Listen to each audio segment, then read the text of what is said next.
ሞትን ድል ማድረጊያው አንድና ብቸኛው መንገድ ሴትን ማወቅ ነው ይላል ፈላስፋው አርተር ሾፐንሃወር። አንዲት ልጃገረድ ተመልክተ በውበቷ በቁመናዋ በንግግሯ ተማርከ ውስጣዊ ፍላጎት ይቀሰቀሳል። ይሁንና በዚያ ውበት ውስጥ ዕውቀት አለመኖሩን በሚገባ ብትረዳ፣ ከሁሉም በላይ ደግሞ ሴት በራሷ ራሷን ችላ መቆም የሚያንሳት ፍጡር መሆኗን ብትገነዘብ ከእሷ ጋር አንዳች የሚያቆራኝ ነገር እንዲኖር አትሻም። ከሴት በራክ ቁጥር ደግሞ ለሷ የሚኖር ፍላጎት ይቀዘቅዛል፣ ይጠፋል። ይህ ደግሞ የሰውን ዘር ቀጣይነት ወደ ፍጻሜ የሚያመጣው ይሆናል። የሰው ዘር ከጠፋ ደግሞ መሞት አይኖርም።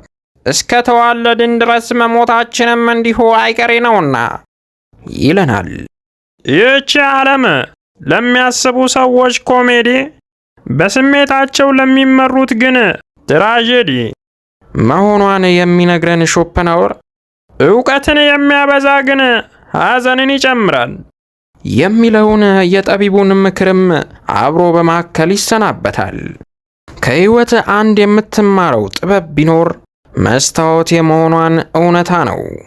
የሾፐንሃወር ፍልስፍና ተመልሰን ማየት ስንጀምር የፍልስፍናውና የማንነቱ መሠረት የሆነውን ቁም ነገር ብሎም ዘ ወርልድ አስ ዊል ኤንድ አይዲያ በሚለው ታላቅ ሥራው ላይ ያስቀመጠውን ሐሳብ ማንሳት ተገቢ ይሆናል። ሾፐንሃወር ስለ ራሱ ሲነግረን ባህሪዬ ከአባት አዋቂነት ደግሞ ከእናት ይወረሳል ይላል። አለ ጥርጥር የሾፐንሃወር ዕውቀት ከእናቱ ለመውረሱ የሚያረጋግጥልን አንድ እውነት ቢኖር ደግሞ እናቱ በዘመኗ በምድረ አውሮፓ የታዋቂ ደራሲነትን ካባ የደረበች ሴት መሆኗ ነበር። በባሏ ተደሳች ያልነበረችው የሾፐንሃወር እናት የባሏ ሞት ለእሷ የእረፍት ያህል እንደነበር በኋላ ሕፃኑ ሾፐንሃወር ሲያድግ በተወችለት ማስታወሻ ላይ ማግኘቱን ይናገራል። የእናቱ የአስተሳሰብ ተጽዕኖ በእጅጉ ያረፈበት ሾፐንሃወር በልጅነቱ ጥላው ከሄደች በኋላ ከአባቱ ጋርም ሆነ በኋላ በነበራት የፍቅር ሕይወት ያሳለፈችውን በስፋት ትጽፍለት እንደነበር በሥራው ውስጥ ግለ ታሪኩን በቃኘበት ምዕራፍ አስፍሯል። አንዳንድ በቅርብ የሚያውቁትም እንደሚናገሩት የሾፐንሃወር የፍልስፍና ጉዞ ጅማሬ በእናቱ አማካይነት የተፈጠረበት ስለ ሴቶች አጨልሞ የማሰብ ነገር ነው ይላሉ። ከሕይወት አንድ የምትማረው ጥበብ ቢኖር መስታወት የመሆኗን እውነቷ ነው። በኋለኛው ዘመኑ ታላቅ ከበሬታን ያስቸረው ዘ ወርልድ አስ ዊል ኤንድ አይዲያ በብዙዎች ዘንድ ነቀፌታን ያስከተለበትና የመጽሐፉ አብዛኛው ክፍልም አይረቤ ነው ተብሎ የተጣለበት ሾፐንሃወር ፌም በተሰኘ መጣጥፉ ስለዚሁ ሥራው ሲናገር በመስታወት ውስጥ የሚመለከት አያ በምላሹ የሚያየው ምስል የመልአክ አይሆንም በማለት የማንነታችን መገለጫ መስታወት ራሷ ሕይወት መሆኗን ልብ ስለማንል መስታወቱ የሚያቀርብልንን ምስል ብቻ ተመልክተን መጥላት እንደሚቀናን ይናገራል። ሾፐንሃወር በሕይወቱ ዘመን ከሁሉ አብልጦ ይጠላ የነበረው ጩኸት ነው። ለየትኛውም አዋቂ ወይም ማሰብ የሚችል አእምሮ ላለው ሰው ትልቁ ቅንጣት ጩኸት ነው ይላል።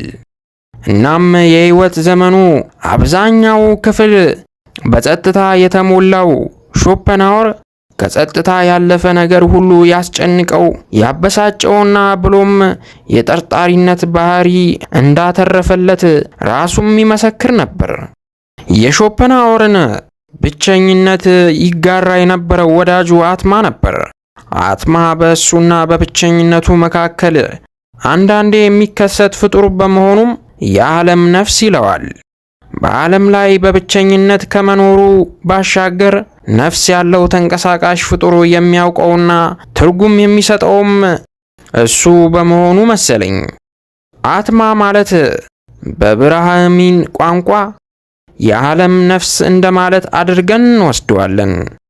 ወደ ሾፐንሃወር ሥራ ስናመራ በዋነኛነት የሚነሳለት ሥራው ዘ ወርልድ አስ ዊል ኤንድ አይዲያ ነው ብለናል። የፈላስፋ በዚህ መጽሐፉ እያደረ የተወደሰበት አንድና ዋነኛ ቁም ነገር እንደ ሌሎቹ ፈላስፎች የተወሳሰበ ነገር ሳይኖረው ሐሳቡን በግልጽና በእውነት ማስቀመጡ ነው። የሰው ልጅ በዋነኛነት ምኞቱን ይከተላል። ምኞትን ተከትሎ ደግሞ ግጭት ይኖራል። የግጭት መጨረሻው መከራ ነው። ዓለምን እንግዲህ የሚመራት ይህ ሐሳብ ምኞት እንደሚባል መታወቅ እንዳለበት ሾፐንሃወር ይናገራል።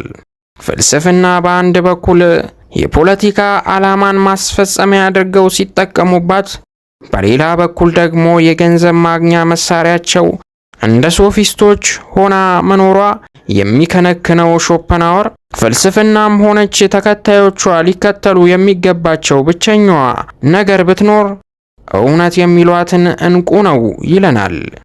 አጭር በሆነችው ሕይወት ውስጥ እውነት ረዥም ዕድሜና ተግባር አላት። ስለዚህም እውነትን ብቻ እንናገር በማለት የፍልስፍና መሰረታዊ እሳቤ የሚሆው መሆኑን አዘውትሮ ይናገር ነበር። ይሁንና ይህ አባባሉ በውስጡ የሚመር ነገር እንደሚገኝበት ፍሬ ነበር። ለምን የሚል ጠያቂ ቢነሳ ሾፐንሃወር እንዲህ ይላል። ዓለም ላይ ስንኖር የእኛ ሐሳብ የሚመራው በምኞታችን ነው። ማለቴ በፍልስፍና ስም ለረዥም ዘመን ብዙዎች ፍላጎታቸውን እንደነገዱ አጥቼው አይደለም። በእኔና በካንት መካከልም ባለው የዘመን ልዩነት አንዳች የተለየ ነገር ለፍልስፍና እንደተፈጸመላት አላውቅም። የእኔ የረዥም ጊዜ ሐሳቤና ዕቅዴ የነበረው አንዲት ቁንጽል ሐሳቤን እውነትን ለማካፈል መሞከር ነበር። ብዙ ነገር ብሞክርም ይህችን አንዲት ነገር ለማስተላለፍ የቻልኩበት ብቸኛው መንገድ ግን ይህ ዳጎስ ያለ መጽሐፍ ነውና እነሆ መጽሐፌን 2 ጊዜ እንድታነቡት ጠይቃችኋለሁ። ለመጀመሪያ ጊዜ የሚያነበው ታላቅ ትዕግስቱን ሳይነፍገኝ አንብብ። ለሁለተኛ ጊዜ የሚያነበው ግን ታጋሽ ስለሚሆን ችግር አይኖርም ብሏል።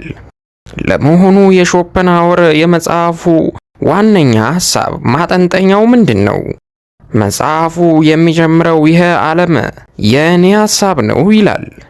ይህን ሐሳቡን ግን ነገሮችን በማወሳሰብ የታወቁት የጀርመን ፈላስፎች እንኳን ሳይቀሩ ምን ማለቱ ነው በማለት የጠየቁበትና አልፎም ይህ ዓለም ለሱ ሐሳብ ከሆነ ሁሉ ነገር የለም ማለት ነው። እንግዲህ ሚስቱም ሐሳብ ስለሆነች ብትሰማው ምን ትለው ነበር በማለት ይደነቁበት እንደነበር ተጽፎ እናገኛለን። ደግነቱ ሾፐንሃወር ሚስት አልነበረውምና ለእሱ ይህ ጥያቄ ብዙም የሚያሳስበው አልሆነም። በአጭሩ ሾፐንሃወር ይህ ዓለም የእኔ ሐሳብ ነው ሲል በራሱ ፍቺ መሰረት የኢማኑኤል ካንትን ሐሳብ በእጅጉ የሚጋራና ከእኛ ውጪ ያለው ማንኛውም ነገር መኖሩን የምናውቀው በስሜት ሕዋሳታችንና በሐሳባችን ውስጥ በተላለፈልን መልእክት ብቻ ነው ማለቱ ነበር። ይህ የሾፐንሃወር ፍልስፍና ቀዳሚ ጥቃቱን የሰነዘረው በቁስ አካላውያን ትወራ ላይ ነበር። ቁስ አካልም በአእምሮ ማይንድ አማካይነት የምናውቀው ወይም የምንገልጠው ከሆነ እንዴት አእምሮን ቁስ አካል ነው እንላለን? ቁስ አካልን በአእምሮ አማካይነት የምናውቀው ወይም የምንገልጠው ከሆነ እንዴት አእምሮን ቁስ አካል ነው እንላለን? በማለት ጥያቄውን ይጀምራል። የቁስ አካላውያንን ነገር ይዞ ጥቂት ለተጓዘ ፈላስፋ አንድ ቦታ ሲደርስ መሳቁ እንደማይቀር የሚያስጠነቅቀው ሾፐንሃወር አንድ ሰው ለዓመታት በዚህ ፍልስፍና ተጨንቆና ተጠቦ ሲያስበው የከረመው ነገር አንድ ቀን ዕውቀት ሆኖ ሲበራለት መሳቁ አይቀሬ ነው ይላል። ምክንያቱም ለዓመታት ተመራምሮ ደረስኩበት የሚለው ዕውቀት ገና ማሰብ ሲጀምር የሚያውቀውና መነሻው ያደረገውን ጉዳይ ነውና። አንድን ቁስ አካል ከውጪ በምናየው ነገር ላይ ተመስርተን የተፈጥሮውን እውነታ አውቀነዋል ብንል ራሳችንን እንደማሞኘት ነው። ደረስንበት የምንለው እውነታም ከምስልና ስም ያለፈ ነገር የለውም።